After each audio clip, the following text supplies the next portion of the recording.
ভাই হ্যাঁ হ্যাঁ করছি খুকি নাচছো ভাই? মাংস ভাত মাংস ভাত ম্যাঙ্গো ভাত ওকে ম্যাঙ্গো ভাত না খাইয়ে না পোলিও খাওয়া বাবাইয়ের বর।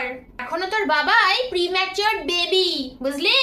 তা চড়ে না মনে হয় তোর সব কটা দাঁত ফেলে দি। তা অধা বয়সী বুড়ি কদিন পরে বাচ্চা হবে, সে আবার ম্যাঙ্গো ভাত করছে। এত নাচ এত নাচ এত আনন্দ এত আনন্দ। হ্যাঁ মাংস ভাত দেখে আবার নাচতে হয়? ধেরে খুকি, মাথা থেকে পা অব্দি দেখলে না জ্বলে যাচ্ছে। ইস কি বিচ্ছিরি। শুভশ্রীদি পরিণীতা করার সময় কেন যে বাবাই নামটা ব্যবহার করেছিল তার জন্য এখন পস্তাচ্ছে।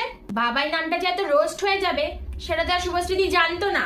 বাবাইয়ের বরের জন্য না আমার কষ্ট হয়। বেচারা একটা সমাজ সেবামূলক কাজ করতে গিয়ে ফেসে গেছে, একটা আতপাগলিকে বিয়ে করেছে। অবশ্য দুজনেই অ্যাবনর্মাল।